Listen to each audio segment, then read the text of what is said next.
Thank you. Mr. Brnovich, you stated a moment ago that states want to do everything they can to protect their citizens. Would you agree that every single member of Congress should also take whatever steps are necessary to protect their citizens? I believe every member of Congress takes an oath to swear and uphold the Constitution of the United States, and that includes protecting their citizens within their states or districts. And Mr. Jadwat, you defend sanctuary cities under the concept of the 10th Amendment, which I'm really excited to hear a liberal talk about the importance of the 10th Amendment. I think we could have a lot more discussions about what we ought to be doing under the 10th Amendment. But you use the 10th Amendment claiming that it is an anti-commandeering theory. But isn't that exactly what the Biden administration is doing, is commandeering the resources of Texas and Arizona and every other state in the nation to absorb the costs associated with illegal immigration? So commandeering refers to actually— I want you to answer my question. Well, no, not under the legal definition. When Texas has to use its resources to absorb the costs associated with illegal immigration, isn't that commandeering? Not within the meaning of the 10th Okay, then I'm not going to bother with you if you're not going to actually engage on the terminology that you use. Mr. Brnovich, in February 2022, you drafted an Attorney General opinion on the federal government's duty to protect the states and the state's sovereign power of self-defense when being invaded. One of the questions you address is what constitutes actually invaded for the state self-defense clause and invasion for the invasion clause. Mr. Brnovich, what do you conclude the scope of invasion means in the Constitution, and does the Constitution's contrasting of invasion with insurrection, rebellion, and domestic violence create a situation where it can be applied to non-state actors? Our opinion lays forth the distinction between domestic insurrections and rebellion versus an actual invasion.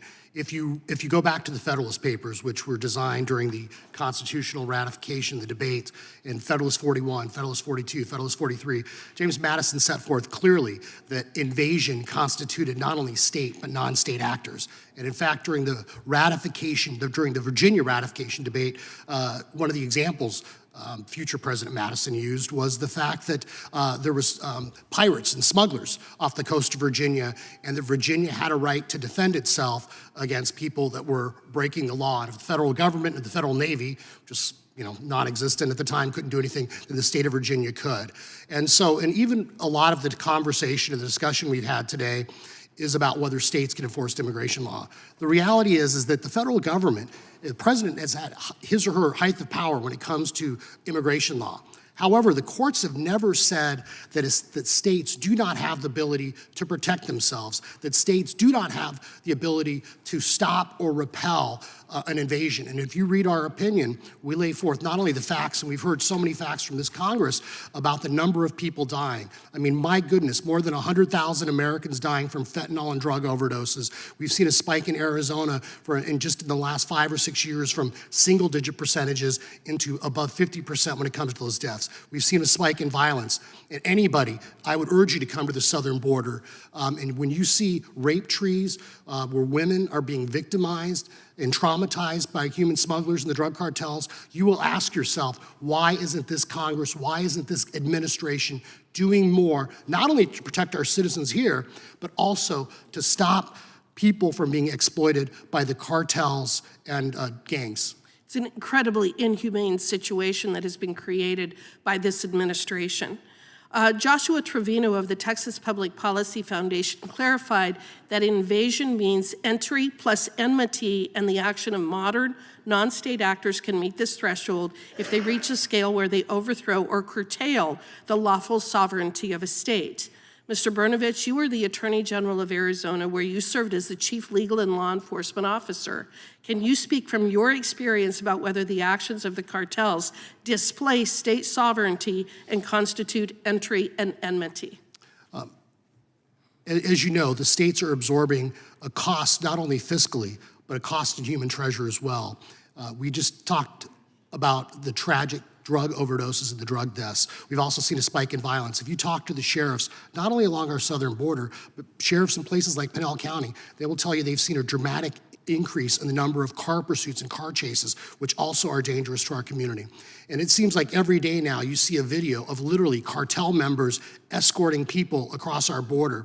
So as every day goes on and the administration refuses to act, the cartels are getting more and more powerful. They have made billions, if not trillions of dollars off of the last 3 years and what's happened. And as a result of that, my worry as an Arizonan and as a first-generation American is that Mexico is on the brink of becoming a narco state.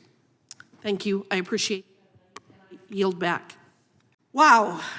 The hysteria related to Donald Trump is off the charts, and I think it exposes the raw politics behind it. I have a couple of points I'd like to make. The only president who I am aware of who actually assassinated American citizens was President Obama. So perhaps the ranking member should revisit her history books. I have an article here from the ACLU stating the ACLU and CCR have filed a lawsuit challenging the government's targeted killing of 3 U.S. citizens in drone strikes far from any armed conflict zone. In Alaki versus Panetta, the group charges that the U.S. government's killings of U.S. citizens in Yemen last year violated the Constitution's fundamental guarantee against the deprivation of life without due process of law. The killings under Obama were part of a broader program of targeted killing by the United States outside of the context of armed conflict and based on vague legal standards, a closed executive process, and evidence never presented to the courts. And as for kids in cages, again, that was President Obama. Several former Obama administration officials took to social media and news outlets last month to explain a gallery of years-old photos that showed immigrant children sleeping in shoddy conditions at a government-run holding facility in Arizona. The images, which the Associated Press first published in 2014 during the Obama administration, resurfaced recently for reasons that remain unclear and quickly prompted viral outrage on Twitter. One particularly disturbing image showed 2 children sleeping on mattresses on the floor inside what appeared to be a cage. A number of prominent liberals and even a former Obama administration official shared the photos, mistakenly believing that they depicted the Trump administration's treatment of immigrant children who were forcibly separated from their parents. John Favreau, who worked as a speechwriter for former President Barack Obama, tweeted, "This is happening right now, and the only debate that matters is how we force our government to get these kids back to their families as fast as humanly possible." Favreau said he later deleted the tweet after social media users pointed out that the photos were taken during the Obama administration. So, I think it's important to correct the record as to actually who assassinated American citizens, being President Obama, and it being President Obama who kept kids in cages. Now, as this committee uncovers more and more censorship activities by the federal government, one thing we are wrestling with is accountability for these bad actors violating the First Amendment. They are already not elected by the citizens, so don't have to answer to the electorate, and certain accountability statutes, such as 42 U.S.C. Section 1983, only apply to state employees, which is why Mr. Bishop and I have introduced the Censorship Accountability Act to actually hold federal employees personally liable for violating the First Amendment of American citizens. But even in those circumstances where one can go to courts for relief, that requires a great deal of time and resources to prove liability, harm, and then obtain relief.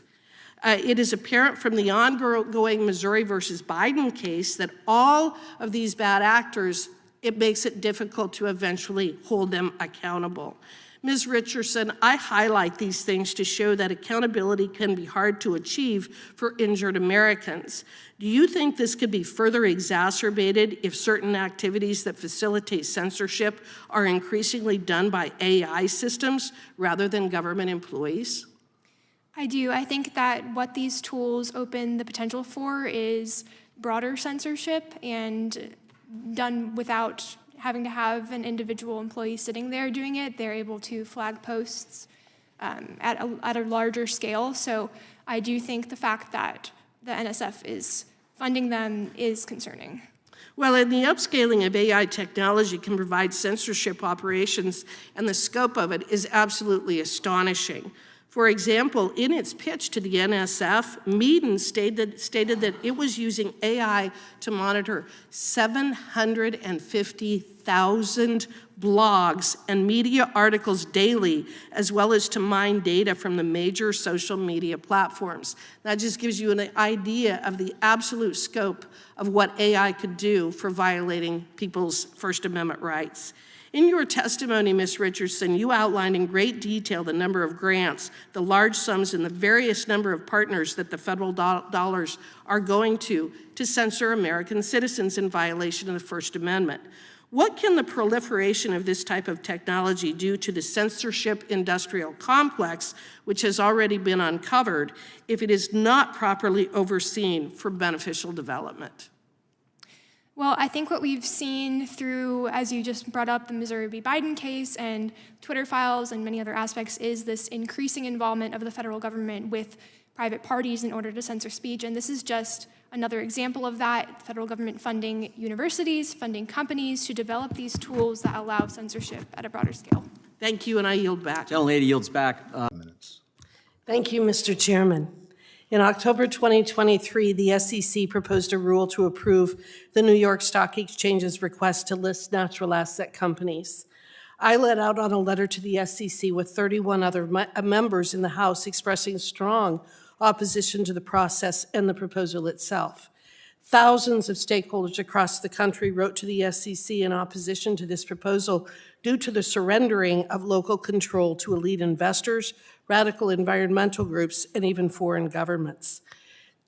Briefly, NACs would have prohibited the, quote, unsustainable activities on public and private lands. In bureaucratic language, this is code for blocking all legitimate economic development, including energy development, food production, grazing, logging, and access to other raw materials needed for housing and industrial construction. In short, what NACs would do would be to allow someone like Bill Gates to buy the natural assets of, say, Shoshone National Forest in the state of Wyoming and block essentially all access, management, and use to that resource. But not just someone with billions of dollars such as Bill Gates. It would also allow China, Venezuela, Iran, Russia, other malign actors from purchasing the natural assets of these lands, both federal lands, BLM, U.S. Forest Service, U.S. Fish and Wildlife Service lands, but it also would apply to private lands or any private lands who had conservation easements on them. So those farmers and ranchers who had placed conservation easements on their property could wake up one day and be in partnership with the Chinese Communist Party. Obviously, this is something that was one of the most dangerous rules I have ever seen, and I am pleased that the New York Stock Exchange saw the light and withdrew it. But Mr. Wachowski, I just have a couple of questions for you. I know you weren't involved in the SEC's proposal, but I'm highlighting these concerns because the BLM is responsible for the management and mismanagement of these resources on 10% of this country's acreage. And I can't even imagine that the BLM would think that the SEC's or the New York Stock Exchange's proposal was appropriate or that it would be a good thing to do. Do you know whether the BLM weighed in with the SEC challenging the SEC or the New York Stock Exchange's ability to sell the natural assets of BLM lands? Congresswoman, my understanding is that the department has been clear that we had no engagement with the SEC on this proposal. So you had no engagement with the SEC at all? The SEC never contacted the BLM and said, we're going to sell your, or the New York Stock Exchange? They didn't contact you and say, we're going to sell the natural assets to the BLM lands? Congresswoman, I have to refer you to the SEC for how they go about their public comment processes. No, I'm asking the BLM. As I noted, the department has had no engagement with the SEC on this withdrawn proposal. Interesting. Did you call them up and say, we don't like this idea? Again, Congresswoman, we have not had any engagement with the SEC on this withdrawn proposal. Why don't you think that the BLM should weigh in on this proposal that would have sold all the natural assets to the BLM lands to, say, China? Again, I'm not familiar with the content of the proposal, So only the from what BLM I've read in is the just not popular taking media. a position? But, The BLM is just We in all our land management work are committed to following the law and meeting the tenets of our multiple use and sustained yield mandate. Okay, Mr. Wykowski, do you believe that just perhaps our foreign adversaries would have a reason to cripple our access to raw materials needed for legitimate economic development? Don't you think that would be something that our foreign adversaries would want? Congresswoman, I'm here today to represent the Bureau of Land Management, so that's outside of my area of expertise. Well, the BLM is where we access coal and oil and gas. It's where we have grazing rights in Trona. It can't be outside of your expertise. That's what we do on our BLM lands. And certainly we're committed to meeting all those multiple uses on the public lands through our management. In the case of the New York Stock Exchange's proposal, they didn't include any kind of investment exclusion for foreign adversaries. In fact, the Intrinsic Exchange Group, who worked closely with the New York Stock Exchange, explicitly stated that foreign governments could invest in these NACs. They're not just okay with it, they actually extended the invitation.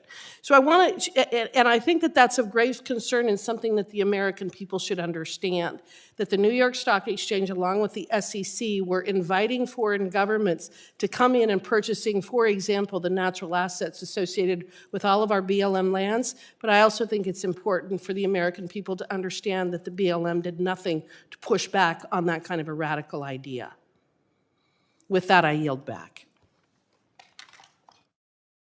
Cumming is recognized. Special Counsel Herr, when you determined that no criminal charges should be brought against President Biden in this matter, you focused on the specific facts surrounding the classified documents, where President Biden stored them, and on his memory and age. You wrote that President Biden's, quote, memory was significantly limited during his recorded interviews with the ghostwriter in 2017 and during his interview with the Special Counsel's Office in 2023. You also expressed concern that prospective jurors would be persuaded by President Biden's presentation as a sympathetic, well-meaning elderly man with a poor memory. Your assessment, however, was focused on how President Biden would currently present to a jury if he stood trial. Is that correct? That was an element of my explanation to the Attorney General for my decision. It was not the only element. Okay, that wasn't my question, but it was one of the things that we were considering was his current state of mind, his current memory. Correct? One of the things that I considered would be how, if a trial, whenever a trial theoretically were to be held, how President Biden would present himself to the jury if he elected to testify. Okay. You did not compare President Biden's current memory or condition with his memory or condition when he was in the Senate or when he left the vice presidency and took the classified documents subject to your investigation. Is that right? Actually, I believe that's not correct, Congresswoman. One of the things that's in the report is an assessment of the president's memory based on recordings from the 2016-2017 timeframe, recordings of conversations between Mr. Biden and his ghostwriter, and comparing that with the president's memory that he exhibited during our interview of him in October of 2023. So there was a comparison there. Okay, so, but unless there was some issue undisclosed to the American people during his 50 years in office, you found that Mr. Biden fully understood his legal responsibility related to the handling of classified materials, which is why you concluded in your report that Mr. Biden, quote, willfully retained and disclosed classified materials after his vice presidency when he was a private citizen. You state that on page 1, correct? I believe that what I stated on page 1 was that we identified evidence that Mr. Biden willfully retained classified information after the end of his vice presidency, but ultimately we concluded that the evidence was insufficient to warrant. I understand that. Please listen to my question. What I'm getting at is that Mr. Biden fully understood that he could not keep classified information at his home as both a former senator and vice president. Isn't that right? He understood that, correct? My understanding is that based on the evidence, my assessment was that a jury. That isn't what my question was. Please listen to my question. My question was that Mr. Biden understood when he was a senator and vice president that he could not keep classified materials at his home, at his garage, and in other offices. Is that fair? I don't think that's accurate, Congresswoman, because when Mr. Biden was vice president, he was authorized to have classified material in his home. But after he left, he knew that he was not entitled to keep classified information at his home, correct? After he left, there is evidence to suggest that he knew that he could not legally have classified information in his home. However, there is evidence with respect to his notebooks that he believed he was authorized to keep the notebooks at home based on precedent. Based on precedent. You know, I guess the way that I would put it is this. President Biden knew better. He knew that he wasn't entitled to keep these documents from when he was a senator, and he knew he wasn't entitled to keep these documents after he had left the vice presidency. But because he's now suffering from an impaired memory, as you so delicately put it, he got away with it. Is that fair? Congresswoman, what I stated in my report is that there's certainly evidence that some jurors could infer to suggest that Mr. Biden willfully retained and disclosed national defense information. But in my judgment, the likely outcome of a trial, the probable outcome of a trial, is not a conviction. I have represented a variety of clients over the years in actions against the federal government over, in fact, several decades of time. It's been my experience that the federal government, the DOJ specifically, has essentially unlimited resources to go after and prosecute citizens and will spare absolutely no expense in doing so. It has also been my experience that the DOJ is not only overly aggressive in these cases, but makes it clear that part of the reason for such aggression is to make an example of the poor soul who is the subject of such action. In other words, so that other people will not engage in the same kind of conduct. Mr. Herr, having been a long-term DOJ prosecutor, can you please explain why those people without the last name of Clinton or Biden are typically treated quite differently and seem to be the only ones who are never held accountable for violating the law? Congresswoman, one of the things that I explain in my report is the fact that there are historical precedents with respect to former occupants of the White House and their retention of classified materials after they leave. So I'm asking specifically about Mrs. Clinton and Mrs. Hillary Clinton and Joe Biden. Congresswoman, I don't have any opinion to articulate with respect to the investigation relating to Mrs. Clinton. I yield back. The gentlewoman from Texas is recognized. Thank you, Representative Bulbert. I now recognize Representative Hageman for 5 minutes on H.R. 6085. Thank you, Mr. Chairman. I'm proud to testify on my bill to prohibit the finalization of the Draft Resource Management Plan, or RMP revision, and its associated draft environmental impact statement from the Bureau of Land Management that would severely restrict grazing, mining, oil and gas development, recreation, and other activities on 3.6 million acres in Wyoming. As everyone in this committee is aware, BLM field districts are required to update their resource management plans in accordance with the Federal Land Policy and Management Act, or FLPMA. In 2011, the Rock Springs Field Office began the process of updating its own plan. Prior to release of the new draft plan, the Rock Springs Field Office had used and implemented the existing RMP since 1997. The new draft, however, that was released for public comment in 2023 is gaining national attention for its unprecedented attack on land access and use.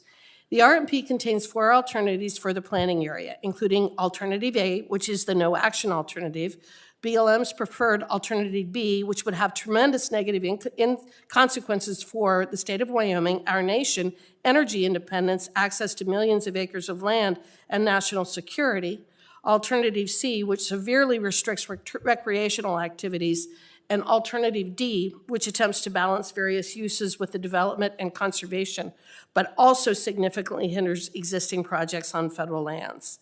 To say that the draft plan is bad is an understatement, and Alternatives B and C are especially bad for Wyoming, which was why there was so much opposition from my constituents. In typical fashion, the federal government has chosen the very alternative that has the most community opposition and would do the most damage. In total, under the preferred alternative, about 2.5 million acres of land would not be available for new rights-of-way. This would be an increase of more than 480% placed off limits for such things as power lines, pipelines, and maintaining roads. The RMP severely restricts vehicle access, including upwards of 4,500 miles of existing roads and trails of all uses, and would remove about 10,000 miles of routes from the transportation network. The plan even calls for limiting vehicles to designated roads across the landscape, but it doesn't clarify what roads it will designate for travel. The draft RMP designates 1.8 million acres of the planning area as areas of critical environmental concern, or ACECs, which undermine all great opportunities for economic development, particularly as it relates to energy production, grazing, and mineral extraction. This is an increase of 1.3 million acres compared to what's currently in the plan. The preferred alternative significantly impacts Wyoming energy production, which is essential to the state and local economy, as well as to national energy independence and security. According to the Department of Interior, in calendar year 2022, leasable minerals in Sweetwater County alone netted over $32 million in revenue for the federal government and $433 million in total for the state of Wyoming. This is not just about mining or energy and mineral extraction, however. This is one of the largest land grabs we've ever seen and an all-out assault on every vital Wyoming industry and the rule of law. Wyoming ranchers are facing a ban on livestock grazing in big game habitat during the birthing season, prohibiting range improvement projects such as troughs, reservoirs, and fences, and suspending AUMs that are currently authorized within the planning area. The Wyoming Stock Growers Association highlighted many of the specific impacts this proposed alternative would have on grazing, including the ability to control noxious weeds and other invasive plant species. Also disheartening about this RFP is the fact that it ignored stakeholder input over the past 12 years.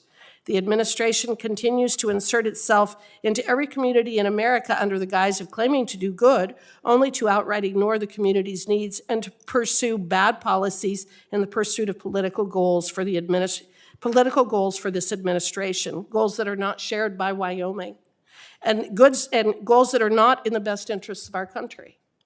In a letter to the Rock Springs field office, Wyoming Sweetwater County commissioners highlighted the fact that, quote, behind closed doors and without any coordination with the county or other cooperating agencies, the BLM has taken a completely politically driven reversal from its original direction and released a proposed RMP and DEIS that eliminates multiple use within the Rock Springs field office and in turn Sweetwater County, end quote. Mr. Chairman, we've seen this kind of thing happen in other areas, including within the Bears Ears Monument designation in Utah and others in Colorado and Arizona. We need to put a stop to these illegal land grabs, administrative overreach, and outright violation of our federal land management laws. We need to protect our communities. The alternatives laid out in the Rock Springs RMP, particularly Alternative B, will destroy Wyoming's local economy. We cannot go on like this. I urge my colleagues to support my bill, which would nullify the implementation of this monstrosity of a plan. Thank you, Mr. Chairman, and with that, I yield back. Thank you, Representative Hageman. I now recognize Representative Titus for 5 minutes on HR 6209. Welcome to the committee. Thank you. Thank you, Mr. Chairman. First of all, this amendment certainly is germane. It goes to the heart of the evil bill that we are considering, and I strongly support it. The gentlelady from Wyoming talked about men competing in women's sports. Men do not compete in women's sports. Transgender women may compete in women's sports.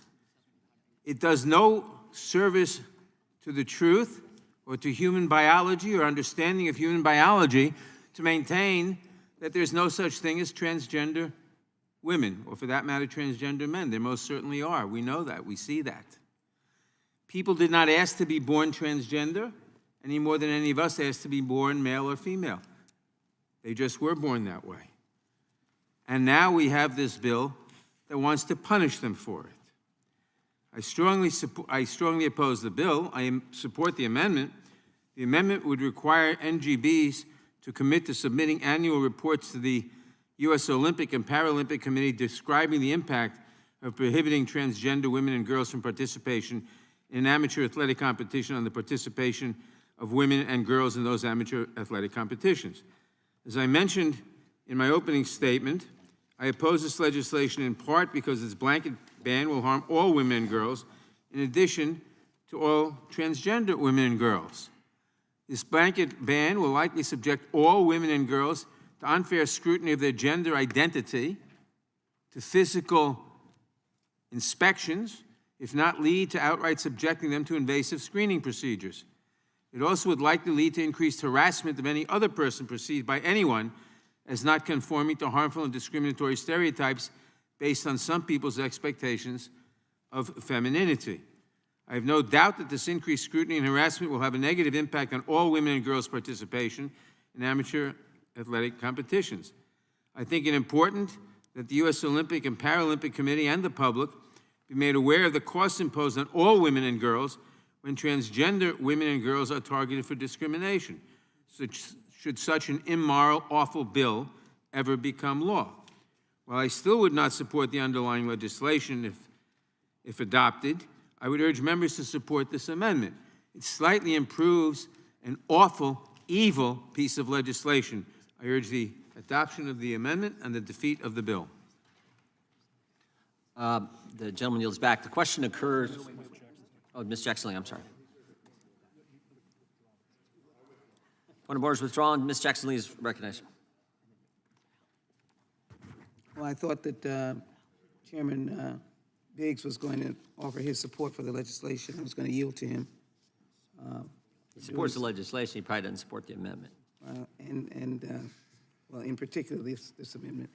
Let me, I don't even want to get into the weeds of the details of a very fine amendment. What I think is the crux of the wrongness of our presence here today in the underlying bill is a very attack on humanity.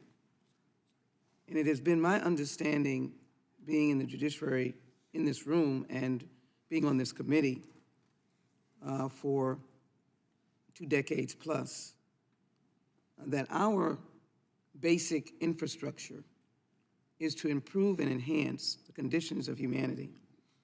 We use the Constitution in some instances, very proud document that we utilize as members of the Subcommittee on Constitutional Law that deal with the basic life of Americans. It governs whether we have equal protection of the law. It governs whether or not we can be in the courtroom. It governs whether or not our race will discriminate against us. It governs whether our language will discriminate, will be a basis for discrimination. And we could argue our sexual orientation. But our proposition is that it is to make human life better. This bill attacks humanity, attacks the very dignity of acts or conditions that one cannot change. You are a human being that has this description. You cannot change it. Your loving daughter is a loving daughter and one of our human family. And our job is to make her life a life where she is applauded in this nation as part of the extended human family. Why would we even entertain legislation that is denigrating, denying, destroying the life of a population of people? The trans community exists. They are children, they are adults, and God, if they have not been killed, they are now aging. Many of whom have lived in the shadows of life only to protect themselves from being attacked. So my argument, Mr. Chairman, is for you to even have brought this bill up. This is not a bill that should be on the roster for the Judiciary Committee. This is a bill that is destructive. And if there are particular cases that need to be addressed so that there is fairness, I wrote the legislation, the anti-doping legislation, proud to have that signed, dealing with the Olympics, to stop doping in the Olympics, signed by President Trump, to enhance the quality of performance, and when I say performance, the level of equality in the Olympics. Someone would not have drugs in their system, enhancing drugs. But this does nothing. And if there is a case, as I think my colleague from Washington State said, if there's a case, these have either been handled or they should be handled. So frankly, I'm appalled. Underlying, I am hurt. because in this instance, I can place myself in the categories of the 20th century and now the 21st, when race denigrated me. I'm still in that category, but when it was severely used to denigrate me. I could not vote. I could not sit on a bus in the front. I could not ride a train as a little girl. I had to ride in the colored person's train, a caboose, whatever it was, as I traveled to visit my grandparents, with a brown bag of food because I could not eat where they served food. And traveled as a 9-year-old. As my parents put me on the train, they had to explain to make it fun that I was in this car versus another place of seating. My ticket didn't cost any less. And so I respectfully ask that this legislation be withdrawn from the roster. I ask unanimous consent because it has no place on this particular set of legislation. Gentleman from Kentucky. None. Gentleman, And with that, Mr. Chair, I ask unanimous consent that the bill be withdrawn. gentleman from Kentucky objects. Gentlelady's time I has yield. expired. The I yield. gentleman from Kentucky is recognized. I move, Mr. Chairman, I move to strike the last word. Gentleman can proceed. And I like to yield time to Ms. Hageman from Wyoming. Thank you, Mr. Massey.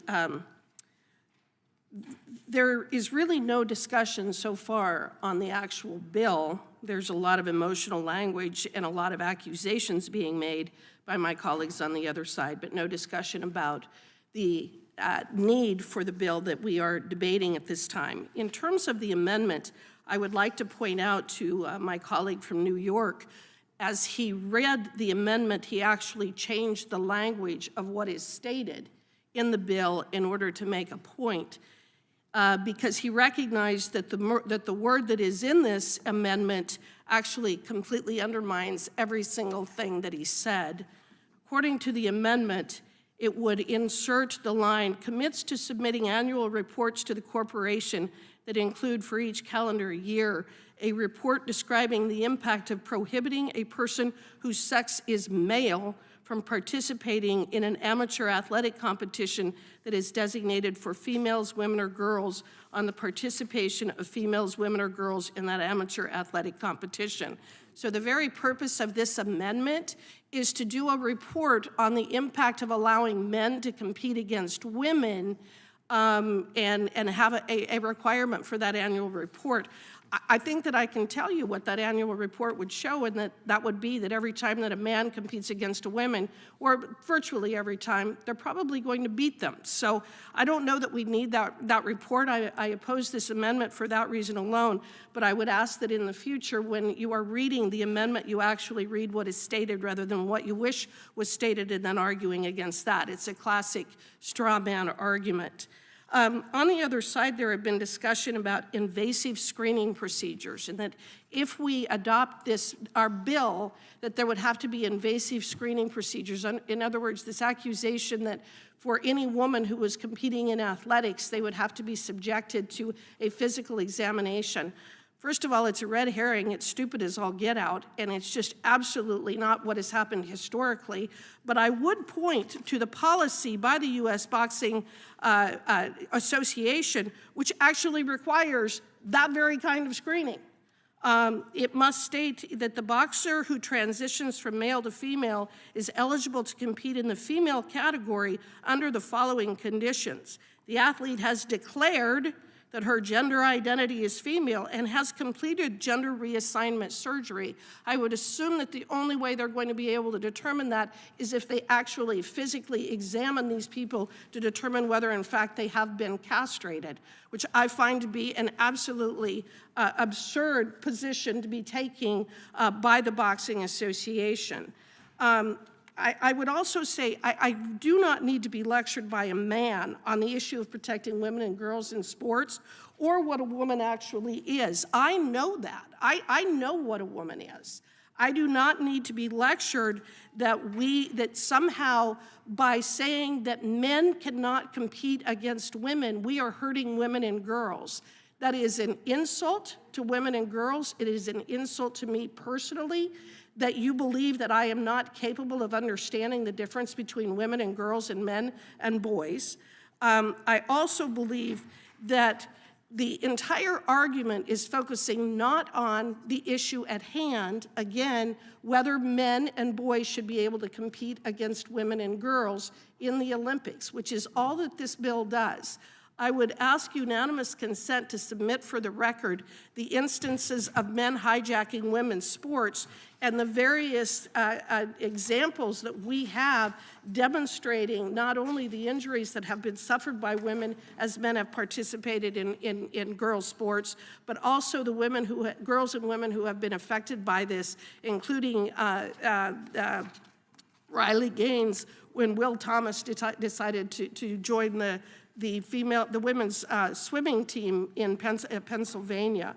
Again, this bill Without is objection. about, I object to concluding these mistruths in the record. There's an objection. okay. I think that speaks volumes as well. If you do not want in the record the information about the impact that men are having on women's athletes, I would also ask for unanimous consent to submit to the record 3 articles: USA Boxing Slam for new transgender policy that allows biological men to compete against women. Without objection. Boxing champs Olympic gold medalist rip USA Boxing over transgender policy. Girls need to stick together. And USA Boxing codifies rule allowing male participation in women's division. Without objection. Gentlelady's time is expired. It is my understanding that this reporting requirement is already required, so I believe that this is redundant. But there's just a few points. I'm not opposed to this amendment because we already have a requirement of reporting sexual abuse perpetrated against any athlete to the appropriate local, state, or federal authorities.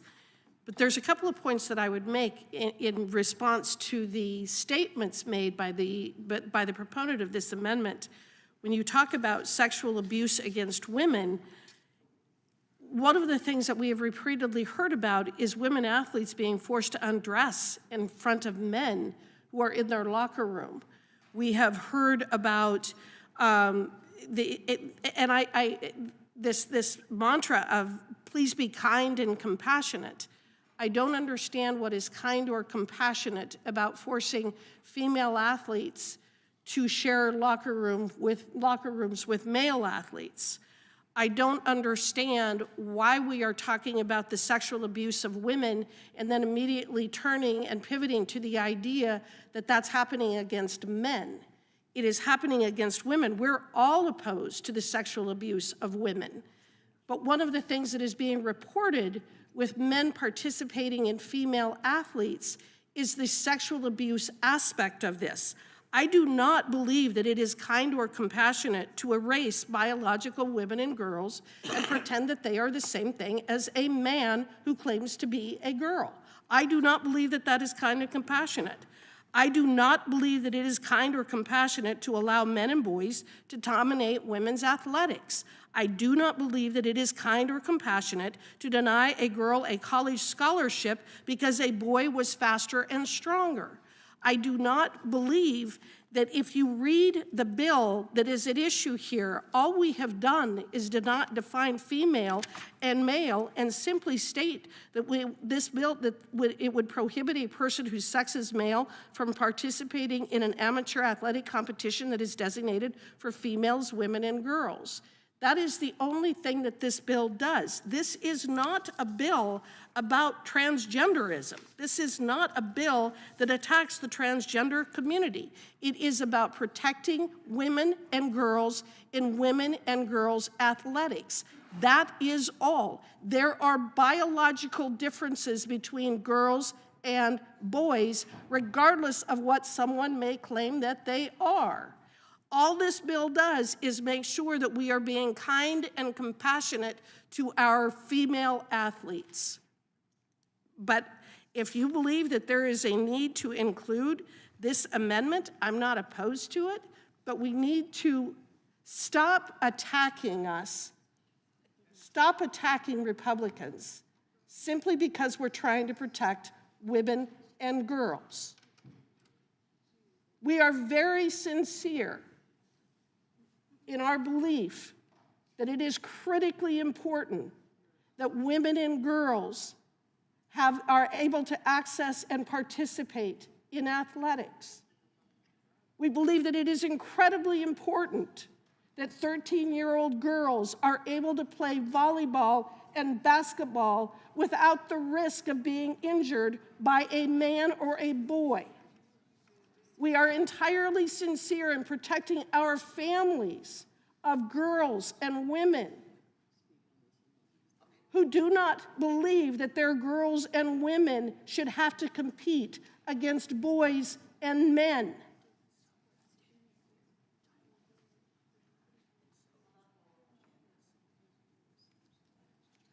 With that, I yield back. Gentlelady yields back the chair. Chairman, I just want to confirm that the amendment is accepted. Yeah, I got to call the question, which I think we should adopt the amendment too. I think that's generally understood. All those in Move to strike the last word. oh, gentleman from California is recognized. I guess it's a good thing that some folks on the other side are now interested in what happens in a locker room, and we're not going to look the other way. Okay, I'll accept that. But this is something that is not a thing. It's not a thing. We have things happening in our community that are a thing. Kids getting mowed down by assault rifles at their school, that's a thing. Young women in their community having IVF treatments banned, that's a thing. Women being forced into government-mandated pregnancies, that's a thing. And those are all things that we can address in this committee. But okay, I'll play out this exercise with y'all. How are you going to enforce this? I know I'm yielding to somebody over there. Tell me, how are you going to enforce this? This is an on-demand gender check that you want to be a part of now. So who's enforcing it? Is Mr. Jordan enforcing it? Mr. Gates enforcing it? Mr. Biggs? Who is enforcing this on-demand gender check? You didn't put that into the bill. Seems a little creepy that we don't know who's going to be determining genders here. Ms. Hageman, I'm deferring to you. You're the only one that wants to speak on this. It's interesting, you're the only one who wants to speak on this. No one else will even touch this because it's kind of creepy that you're setting up on-demand gender checks. Kind of obvious. Order, are you calling me creepy? I'm saying it's creepy that you're setting up an on-demand gender check and you won't tell us how you're going to enforce it. May I respond to that? Will you engage in it colloquially? Tell me how you're going to enforce it, yes. Well, according to the U.S. boxing transgender policy, they're the ones that plan on doing the inspection. The athlete has declared that her gender identity is female and has completed gender reassignment surgery. So how not do they inspect protecting it? girls and women How do they inspect it? protects us. That, I guess you're going to have to ask the Boxing Association. Shouldn't you know? This is your they're bill. the ones that have adopted the policy. I reclaim my time. They don't know. They don't know. They see a small issue that's happening in a few communities, and they want to extrapolate that across America, and they want you to think it's a thing. It's not a thing. There are things. Gun violence, fertility bans, government-mandated pregnancies, those are things. This is not a thing. Ms. Jackson-Lee, who has a bill to address the targeted violence against the transgender community, that's a thing. That's something we should be working on. This is not a thing, and so I just invite my Democratic colleagues who have so passionately spoke on this to continue to passionately speak on this, but to just reject this as a thing. And thank you for caring about what happens in locker rooms. I yield back. Gentlemen, time's expired. The chair now recognizes the gentlelady from Wyoming, the chair of the Subcommittee on Indian and Insular Affairs, Ms. Hageman. You're recognized for 5 minutes. Thank you, and thank you, Madam Secretary, for being here, but you don't need to thank me for my questions when I ask them. Secretary Haaland, as you may already know, this committee recently held a hearing during which tribal members spoke openly about their fear, as well as others, of testifying in front of Congress due to retaliation from criminal drug cartels that have been openly targeting Indian lands, such as the Sonola and Jalisco New Generation, among others. These cartels have run rampant across Indian country, particularly in the northwestern region of the United States, and are enabled by the lack of enforcement of the border laws by the Biden administration. As a member of a federally recognized tribe, I would assume that you care about ensuring that our tribal communities are safe. Yes or no, have you spoken to President Biden or Secretary Mayorkas about the damaging impacts the administration's border policy has had on tribal communities? Congresswoman, I have not. However, I want you to know that I have traveled around to tribes Okay, but you haven't spoken to either President Biden or Mayorkas about the need to close the border in order to protect our tribal communities. Is that right? I have not. Is that correct? All right. Yes or no, do you believe that due to the unique nature of law enforcement operating in Indian country, is it fair to say that coordination with other agencies is crucial to tackling human and drug trafficking in Indian country?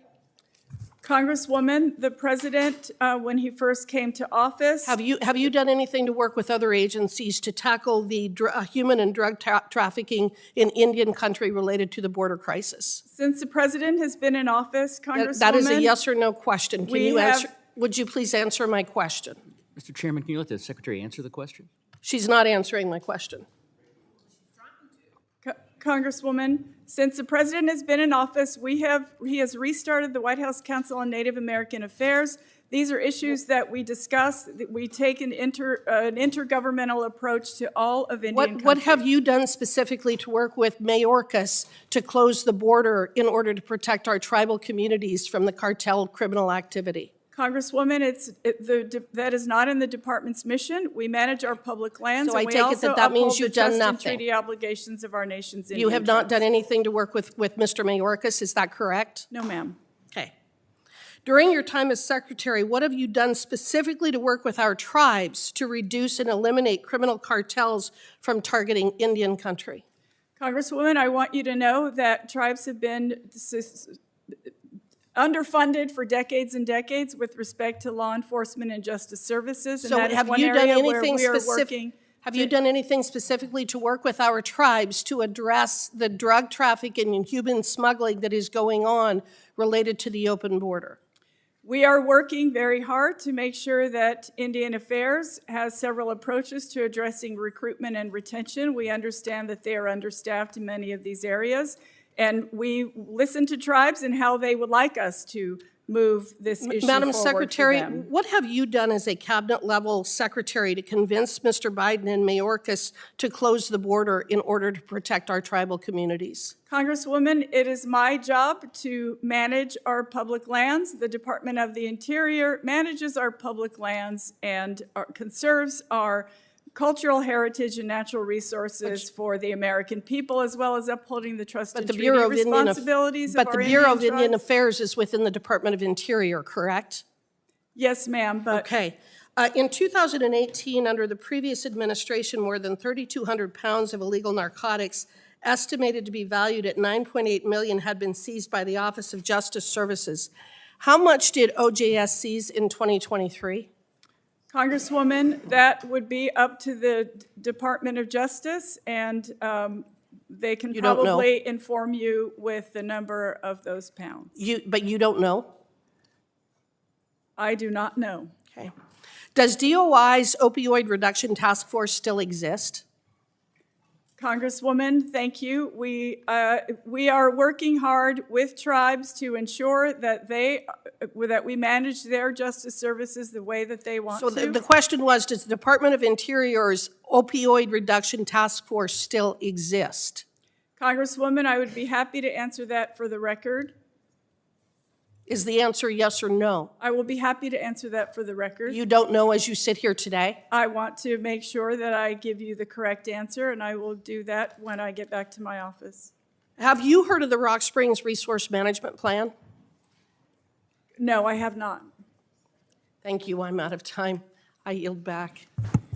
Gentlelady yields back. The chair recognizes. Mr. Hamilton, would you agree that gag orders on trial participants were created with the intent of securing a defendant's right to a fair trial and ensure efficient administration of justice? It's precisely correct. And it's in fact usually intended to prevent the prosecution from making extrajudicial statements that are going to be prejudicial to the defendant's rights. And Mr. Trustee, I think that you testified that in all of your years of experience, you've never seen a circumstance where a defendant had a gag order imposed against them. Is that correct? That's correct. And would it be fair to say that while such an order is intended to guarantee a defendant's Sixth Amendment right, it also at certain times could raise First Amendment issues? It does. Okay. In Bragg's political persecution of Donald Trump, Judge Merchant instituted an unconstitutional gag order against the defendant, President Trump.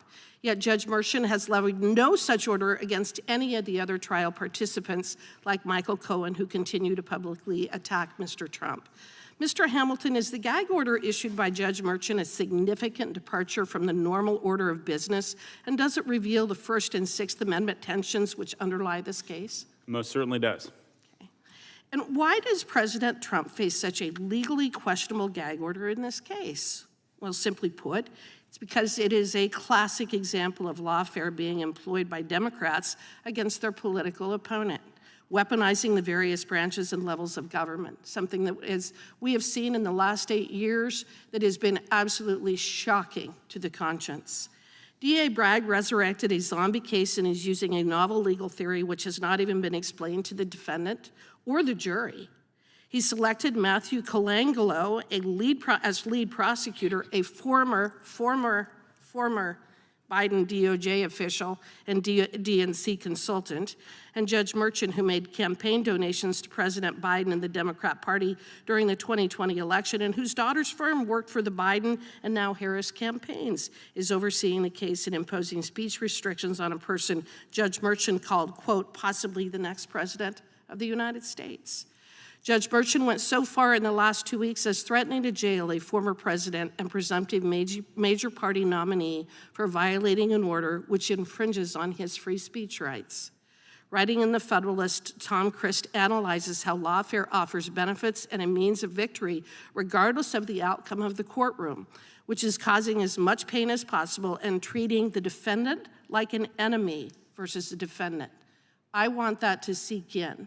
Watching Judge Merchant, it is very apparent that he is treating President Trump as an enemy, not a party and not a defendant. Mr. Hamilton, do you think the gag order falls into this playbook and serves an additional lawfare benefit for the left in that it can be used to enact an even larger legal burden on Donald Trump for simply exercising his right to free speech? Yes, I do. And in fact, quite frankly, when you have a gag order like that, or when you have abuses of processes like this, as my colleagues have alluded to before, the pain in the process is the goal. That's really the goal here. Whether they get a conviction, whether they get any kind of civil fine or judgment, it's not necessarily the ultimate objective. The ultimate objective is to cause pain to the political opponent, and that's what they're doing to Donald Trump. One of the things that I have observed as an attorney who was a trial attorney for 34 years, is that Judge Merchant is making such blatant reversible errors. He absolutely knows that if there is a conviction in this case, it will be reversed on appeal. And it's as though he is attempting to do that because he knows that no such appeal would actually take place prior to November, yet he would have a conviction on the books, which is the classic, and I think in this case exposes the way in which they are using lawfare against President Biden, or against President Trump. I have never seen a judge make the kind of errors that this judge has made in this case before, and I think he recognizes that if there is a conviction, it would be overturned on appeal. That is what our justice system has turned into because of the lawfare being waged by the Democrats. It has to end. Thank you for being here, and with that, I yield back. Gentlelady from Wyoming is recognized. Well, thank you, and if it seems like there might be a dog in this hunt on the other side, what you need to understand is that Mr. Goldman, the novice representative from New York, actually does have a personal stake in this case. He has stated that he has been involved with the Bragg case, helping to prepare Mr. Cohen for his testimony. So he is quite closely aligned with an admitted and convicted liar and perjurer. He's also paid the Judge Merchant's daughter's firm over $150,000 for her services. So I think we've got quite a conflict of interest from Mr. Dan Goldman, the novice representative from New York. And just one other thing to keep in mind when considering the hostility from the folks on the other side of this aisle is that the ranking member of this Mr. Chair, I would move committee to have was that stricken Jeffrey from the record, Epstein's to have fixer. that phrase taken down. The ranking member was Jeffrey Epstein's fixer. So I think that that might give you Excuse some me, idea of I why would you ask see this that hostility. Hang on, statements be taken down. Related, the to ranking Mr. member is Goldman. recognized. I would ask that the statements regarding the conflict of interest related to Mr. Goldman be stricken down from the record. Engaging in personal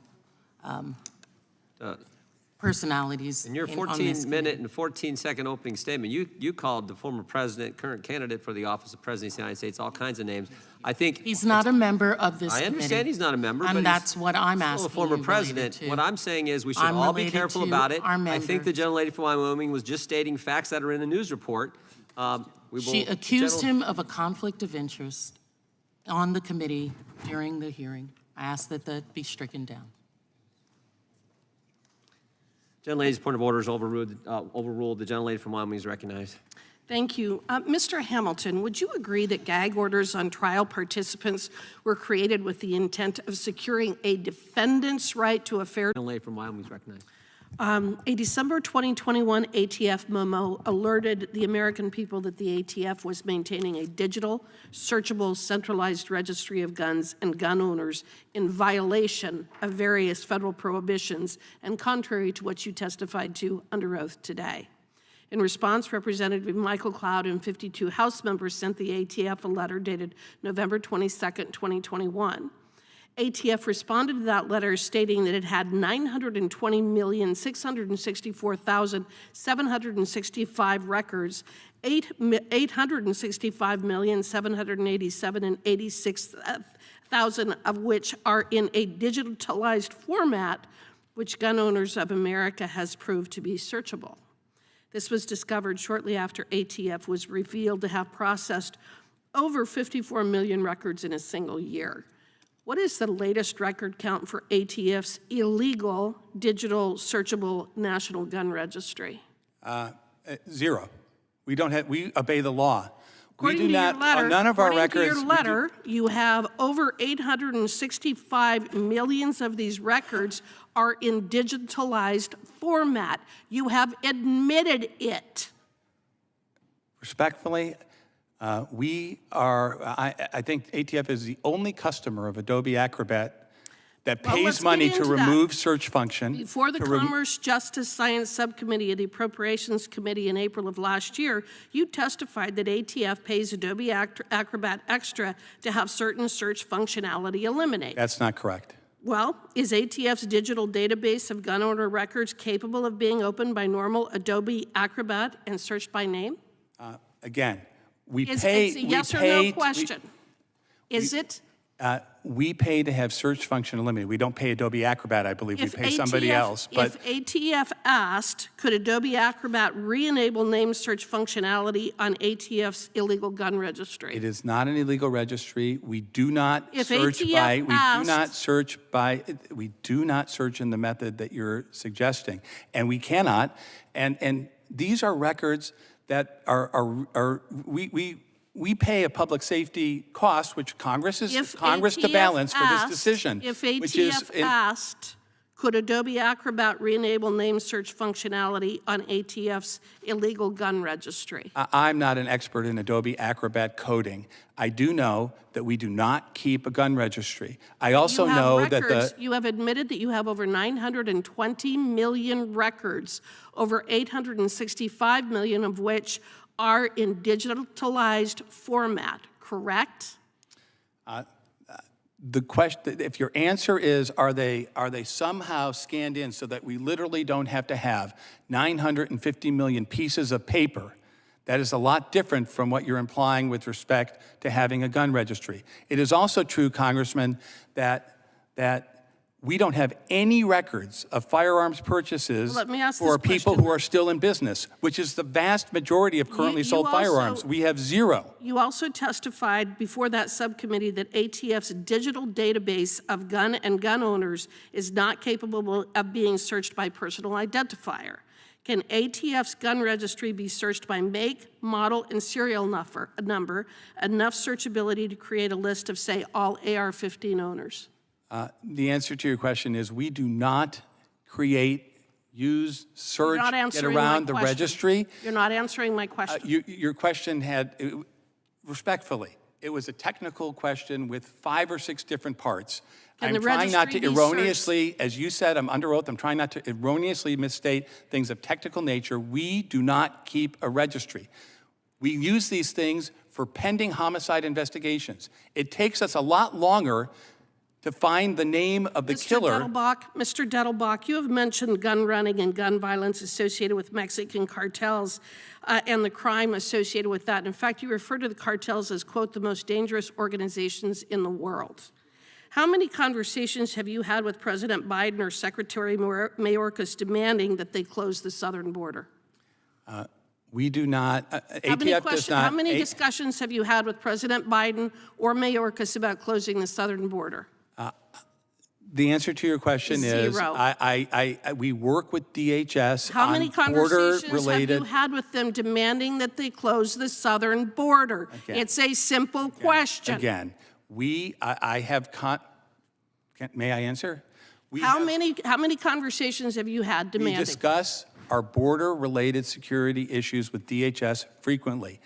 I have had Have you conversations demanded with that they Secretary close the Mayorkas southern about border? our efforts. Have you to try and- demanded that they close the southern border? I'm at ATF. It is not our jurisdiction to police the southern border. That's for DHS, Congresswoman. You don't care about crime in this country if you're not trying to address what's going on at the southern border. Respectfully, I deeply disagree. I think it's very unfair. Gentleladies, time. Mr. Attorney General, are you above reproach? I'm not above criticism. I'm not sure what you mean by reproach, but of course, you're totally free to criticize me, and I expect Yeah, you as will. American citizens, we can criticize you. We can criticize all of our government employees, can't we? Absolutely. Because you seem to whine quite a bit today about being attacked or people challenging the decisions that you've made. I actually think that Daniel Greenfield, a contributor to Front Page Magazine, may have said it best when he said that a justice system can survive those who challenge the prosecutors, but it can't survive those who prosecute the challengers, which is kind of the situation we're in with the Biden administration and you at the helm of the Attorney General's office. Attorney General Garland, in March, Chairman Jordan and I sent you an oversight letter requesting documents and information following the release of an undercover video indicating that the DOJ was working with the IRS to use artificial intelligence to surveil bank accounts of Americans in a clearly unconstitutional manner. The undercover video featured an IRS official privately admitting that the IRS had been using AI to spy on Americans' bank accounts en masse in real time. The IRS official further stated that the Department of Justice and Inspector General controlled this AI-powered warrantless surveillance system, not the IRS.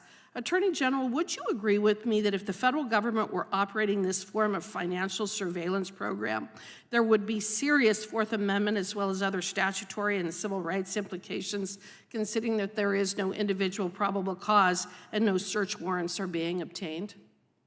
I would be stunned if the Justice Department has the kind of AI Would you- capabilities that you're talking about. Would you agree We're with doing me that everything we can to learn about this. Would you agree with me that if they were engaging in that kind of surveillance, it would have serious Fourth Amendment implications?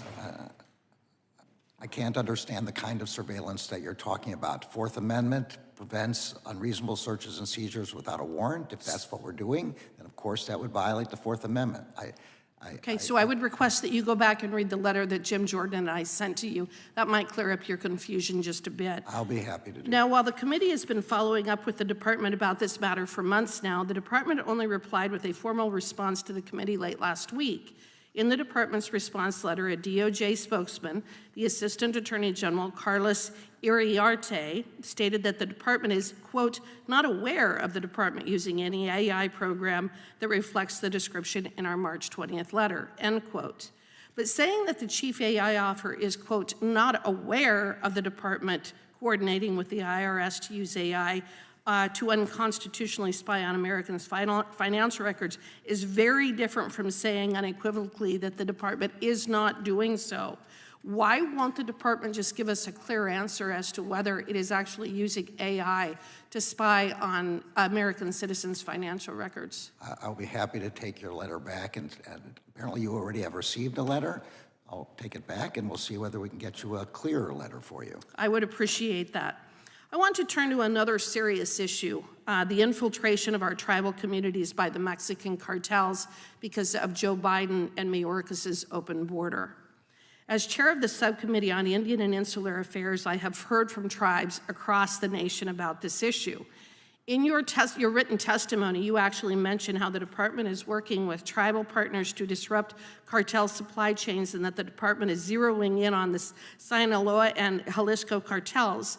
However, in April, the president of the Fort Belknap Indian community testified to the department's failures, stating, quote, "We don't have help from the FBI, the Border Patrol, the DEA, that has jurisdiction on federal lands, which are reservations." Attorney General Garland, his testimony comes from a tribe where the Sinaloa cartel operates with near impunity in its region. Drugs have devastated the community, reservations have become part of the cartel supply chain, and the Mexican cartels are intimidating Americans testifying before Congress. Yet the FBI and DOJ are largely absent. The tribe's experience runs in direct contrast to your testimony. Have you been in contact with any of our tribes about the impact that mass illegal immigration, human trafficking, and drug smuggling are having on their members? Not only have I been in contact with the tribes, I've been on the reservation in Montana and Alaska. The answer to your question is Congress is not giving us money for FBI agents to go into the reservations. So this is Congress's fault that you won't do your job. It's Congress's This fault. is Congress's fault that you won't protect I will do our my- reservation, that you won't protect our reservations from the consequences of the Biden and Mayorkas open border policies. That's Congress's fault, not theirs. If you give us money for more FBI agents, You need more for the money for FBI reservations, agents. they will How about go if to they the just reservations. enforce the border? How about if you ask them to enforce the border?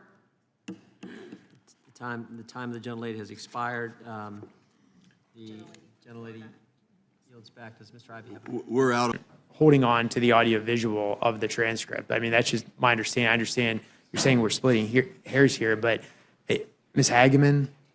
Yes, a couple of things. To conflate the outcome of the two cases between Hunter Biden and President Trump is an absolute absurdity. It's also an absurdity to claim that the outcome in one case with Hunter Biden being convicted today is reflective of the viability or legality of what happened in New York is also absolutely absurd. So I wanted to I wanted to point that out. Can you explain to say why? That these two, I think that the facts are very clear in the record in terms of the differences between the two cases. And To how the they juries, it handled was very and the clear. legal- and the legal basis for Yeah, and in both cases.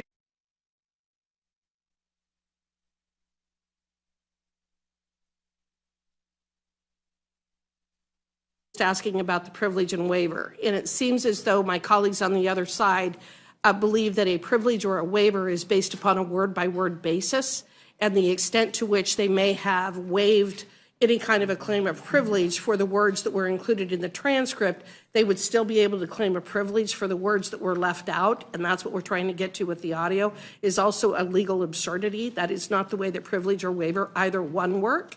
What it is when you waive the subject matter, then you waive the subject matter. You have waived your ability to claim a privilege for those issues. You're not able to use privilege as both a sword and a shield and say, well, I'm going to release these 4 words, but I'm not going to release these 16 words. These 16 words are privileged, but these 4 words I will give to you, and there's a waiver. What a court would rule in that regard is, to the extent the 16 words relate to the 4 words, it's a waiver of the entire thing, because they're not going to allow you to use privilege as both a sword and a shield, which is what my colleagues on the other side seem to imply. I'd like to read 3 quotes from the Her report that put the issue that you have raised, Mr. Reschenthaler, front and center here about Mr. Biden's cognitive abilities and why the audio is so critically important. quote, Mr. Biden's memory was significantly limited both during his recorded interviews with the ghostwriter in 2017 and in his interview with our office in 2023. That's on page 5, I believe. Quote, we have also considered that at trial, Mr. Biden would likely present himself to a jury, as he did during our interview with him, as a sympathetic, well-meaning elderly man with a poor memory. That is on page 6. Similar quote on page 219 of the report. And finally, Mr. Biden's memory also appeared to have significant limitations, both at the time he spoke to Zwanitzer in 2017, as evidenced by their recorded conversations, and today as evidenced by his recorded interview with our office. That's at page 207. I'd like to bring this back to actually what the purpose of this hearing is, which is our oversight responsibilities, both as the Judiciary Committee as well as the Oversight Committee. That's what this is all about. And I would say it's very obvious that the point of the other side is to deflect attention. They want to deflect attention from the fact that Joe Biden had unlawfully kept classified materials and shared them with his ghostwriter, for example. They want to deflect attention from the fact that clearly the audio and the written transcript are different, and that those differences might be incredibly significant in terms of our oversight responsibilities. It's clear under the Constitution, it's clear under the case law that judiciary and oversight have the authority to obtain information such as this in carrying out our responsibilities as the legislative branch. That is really the only issue that is before this committee today.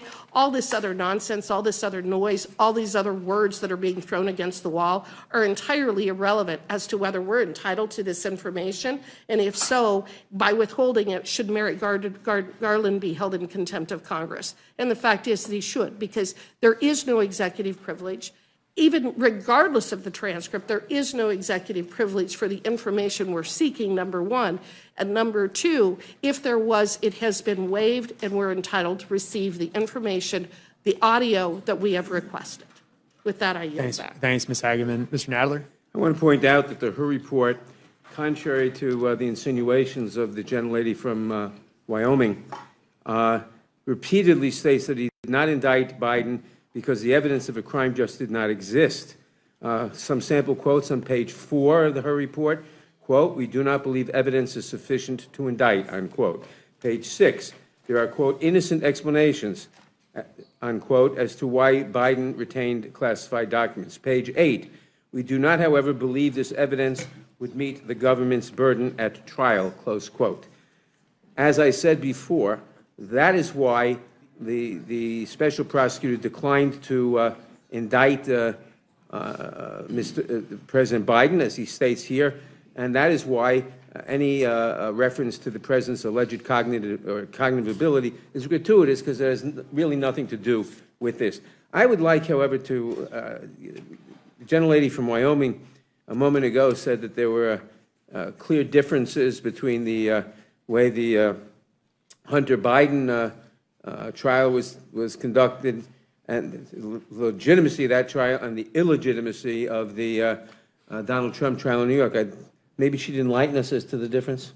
I'd be happy to, but I do not understand why that would be at all relevant to the discussion that we're having today. But I'm happy to have that debate with you any day of the week. But I just don't think that that's relevant to what we're discussing. Well, you brought it up. So I mean, we can start with you said it was absurd. Hold on, Ms. Hageman. We can start with the judge that was handpicked rather than randomly chosen, which is typical in most of your court cases. You can talk about the fact that you talked about unanimity of verdict. We don't even know what the verdict was at this point in terms of what he was allegedly convicted of unanimously. We can talk about the fact that almost every single ruling that was made by Judge Merchan in New York was against the defense, despite the fact that when you're dealing with a criminal case, there's either typically much more of a balance, or in fact to ensure that the prosecution actually meets its burden of proving beyond a reasonable doubt, most of the rulings would be in favor of the criminal defendant, not in favor of the prosecution. It's in the fact that the expert witness, who is the former head of the Federal Election Commission, was excluded from testifying as an expert witness in the case in New York, despite the fact that he has been qualified as an expert witness to testify on these matters throughout the entire United States.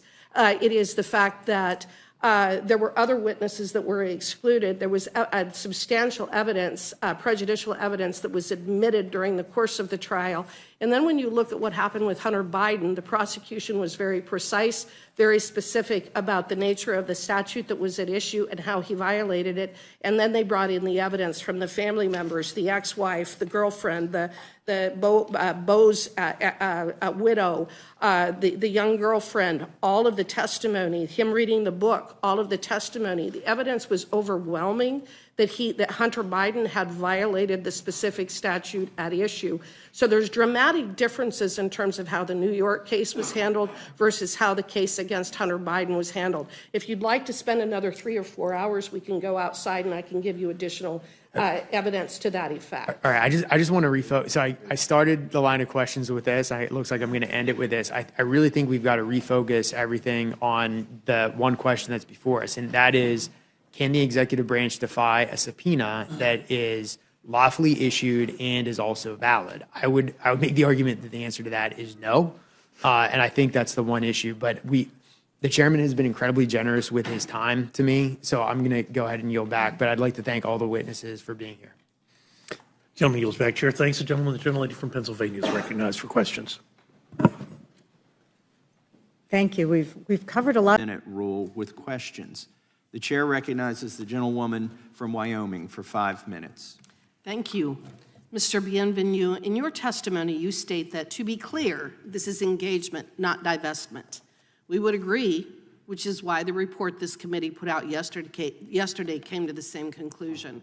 Where we disagree is that your engagement is designed to fundamentally change business and industries to the detriment of consumers in a matter which is indeed not collaboration, but collusion. CalPERS is a founding member of Climate Action 100. Is that correct? Climate Action 100 Plus was founded by Ceres, and CalPERS was involved in its creation early on. And CalPERS is a founding member of Climate Action 100, correct? CalPERS is a founding member and a signatory to Climate Action 100 Plus. And Climate Action 100 has 170 focus companies, 42 of them being oil and gas companies. Is that also correct?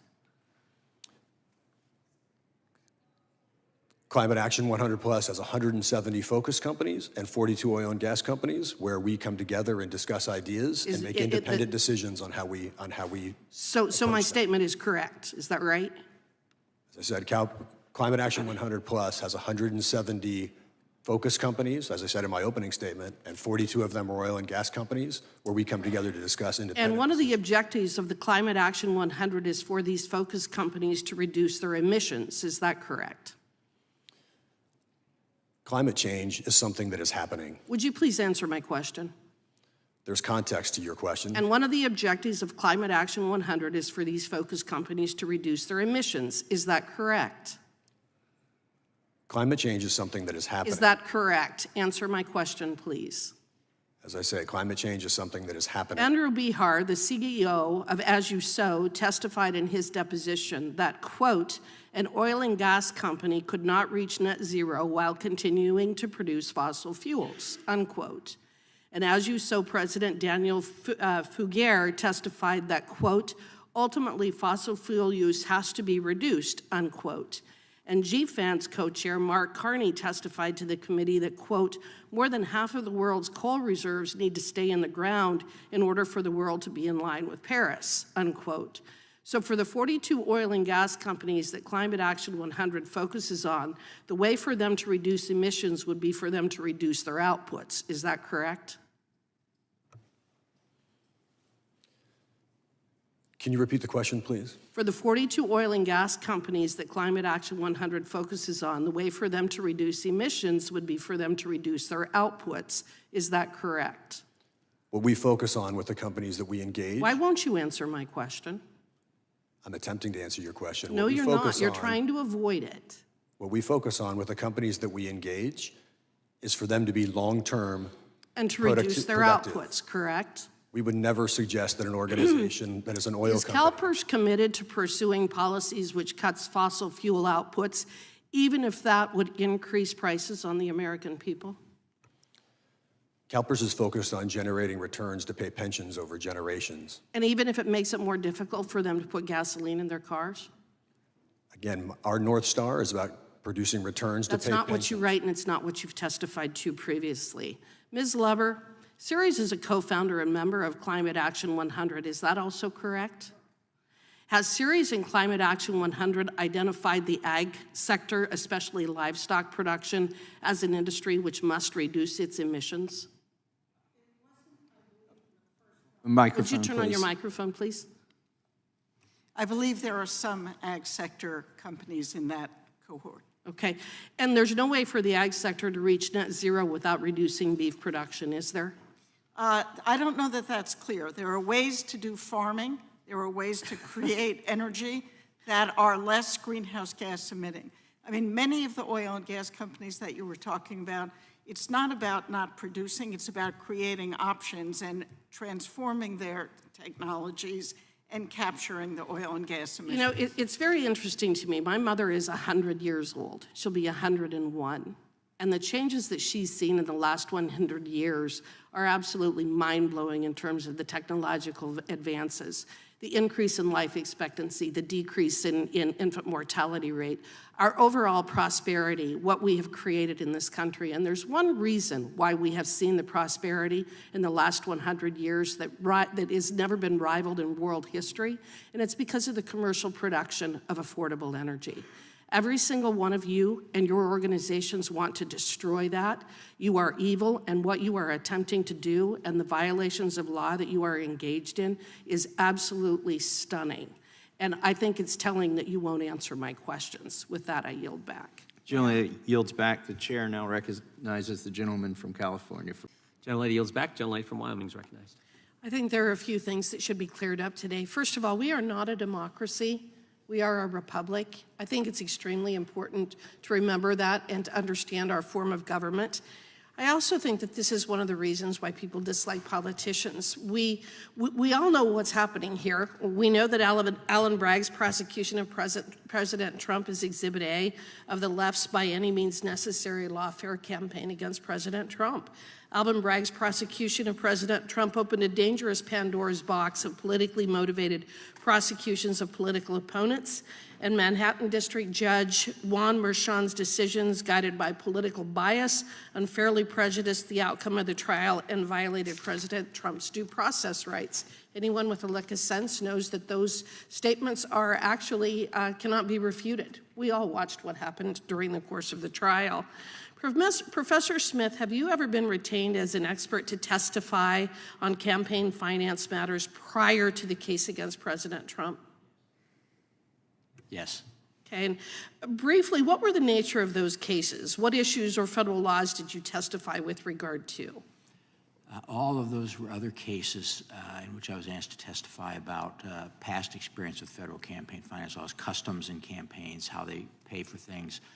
There were maybe as many as 4.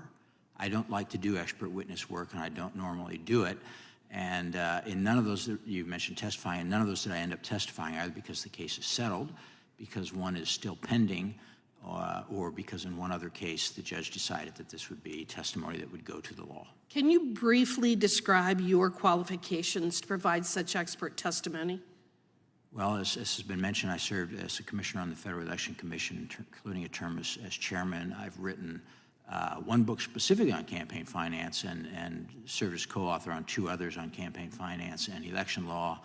I have been, at one point, cited as one of the most cited scholars in the field of election law. A recent book from the University of Chicago Press suggested that I've had more influence on campaign finance than any other scholar in the last 40 or 50 years or something like that. So I've kind of devoted my life to this. This is what I do. You're qualified to testify about federal campaign finance law, aren't This you, is what Mr. I do, Smith? yeah. Would you also agree that campaign finance law is a complex area and one where a lot of Americans who may have to sit on a jury would benefit from expert witness testimony to understand the alleged crimes that they are being asked to decide? Extremely so. At one point, Justice Scalia, when he was serving on the Supreme Court, actually said during the middle of oral argument, he says, "This law is so complex, I can't figure it out." So, Professor Smith, to the best of your knowledge, is Michael Cohen a campaign finance law expert? not to my knowledge and not what I've seen. Well, yet Judge Merchan allowed him to testify as such during the course of the Trump trial, didn't he? Yes, in theory for other purposes, but nonetheless you had him repeatedly saying, this violated the law, that violated. So Judge Merchan commented when ruling to limit the scope of any testimony that you would provide that, quote, there is no question that this would result in a battle of the experts, which will only serve to confuse and not assist the jury, end quote. From the standpoint of someone who practiced as a trial attorney for 34 years, I find that to be an extremely bizarre statement, because that, in fact, is the situation anytime you have a case where expert testimony is needed.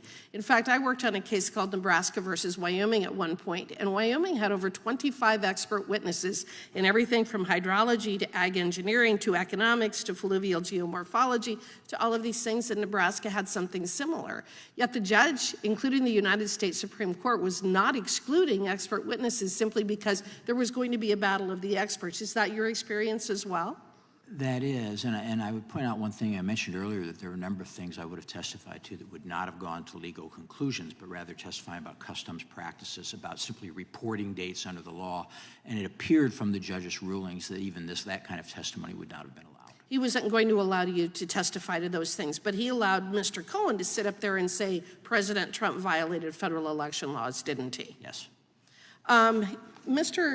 Professor Smith, going on, do you believe that the court committed reversible error by allowing Mr. Cohen to testify about alleged election violations? I think it was erroneous, and I'm not even sure what the standard, not being a criminal law guy, what the standard of review is for that kind of error. And sometimes if it's abuse of discretion, courts give trial judges a lot of leeway. But it doesn't mean that the decision wasn't right, wasn't wrong. Judge Wilson, do you believe that Judge Merchan committed reversible error in excluding Mr. Smith but allowing Mr. Cohen to testify on these issues? In and of itself, that may not be enough to secure a reversal of the conviction, but there is a concept in appellate law, a cumulative error. And what I believe we've seen in the Trump trial is a series of errors, one piled upon the other, cumulative errors that when you put them all together show that Donald Trump did not have a fair trial and that his conviction should be reversed. I'm absolutely convinced that his conviction will be reversed. And I also believe that Judge Merchan was well aware of that when he made the decisions during the course of trial that he did. I found his decisions to be egregious reversible error on so many different levels. Thank you all for being here today, and with that, I yield back. Gentlelady yields back. Gentleman from South Mr. Carolina. Chair, before that- Gentlelady, the ranking member is recognized. Thank you, Mr. Chairman. Director Wray, I'm going to go a little bit different route with my questioning. In testimony before the Senate Judiciary Committee in December of last year, you stated that the FBI is, quote, especially concerned about the possibility of Hamas supporters engaging in violence on the group's behalf, end quote, and that the threat from a, quote, terrorist organization who may exploit the attacks in Israel as a tool to mobilize their followers around the world, end quote. We've seen a lot of conduct today that I think is concerning to many people in terms of Hamas terrorists and their sympathizers. Reports have surfaced alleging that many of the groups intimidating and violating the civil rights of Jewish American students, like the Students for Justice for Palestine, received guidance and financial support from American Muslims for Palestine, and that AMP's directors allegedly have links to groups which fundraise for Hamas. Director Wray, is the Bureau aware of or investigating whether these groups violating the civil liberties of Jewish Americans are connected to or affiliated with Hamas or other terrorist organizations? So we are investigating a lot of attacks and threats against the Jewish community. I've been very vocal on how big a concern that is, and certainly that was already heightened even before October 7th, and since October 7th, it went to a whole nother level. We are actively engaged with Jewish community, both locally and nationally. When it comes to foreign terrorist organizations and their role, or foreign adversaries and their role, we are looking hard to see if we can find linkage, for example, funding or things like that. Nothing that I can report at this time, but it's something. But you're investigating it. It is the kind of thing that we're looking for, absolutely, because we know that there's an interest in their part to foment. We're watching it in yes. real time today. Right, yes. There are other reports that Mayor Bitar, National Security Council Coordinator for Intelligence and Defense Policy and Deputy Assistant to the President, was an active member in Students for Justice in Palestine at Georgetown University, which is one of the groups alleged to have ties to Hamas. Is the Bureau investigating whether the Biden-Harris administration is compromised by pro-Hamas groups and organizations? Well, again, we're having quite a number of Hamas-related investigations. I'm asking specifically about whether you are investigating whether the Biden-Harris administration has been compromised by pro-Hamas groups. There's nothing along those lines that I can think of to report. I also want to talk to you a bit about the FBI's investigation and involvement with the Russia collusion hoax. And the FBI was involved with that because of its potential relationship to election interference. Is that correct? The FBI's involvement in investigating the Russia collusion hoax. That was because there was concern about election interference. Is that correct? Well, the FBI was involved and staffed as investigators the Special Counsel Mueller investigation into efforts by the Russian government to influence and interfere. With the election, correct? Yes. All right. So is the FBI investigating what just happened with Joe Biden being forced out of the race after winning the Democrat primary as election interference? Is the FBI investigating that right now? I'm not aware of any investigation along those lines. Director Wray, it was reported in March that the FBI's Foreign Influence Task Force resumed communication with social media companies. And an FBI spokesman has stated that, quote, in coordination with the Department of Justice, the FBI recently implemented procedures to facilitate sharing information about foreign malign influence with social media companies in a way that reinforces that private companies are free to decide on their own whether and how to take action on the information, end quote. Director Wray, what specifically is the FBI doing to reinforce that such decisions are in fact for the private companies to make and not the administration?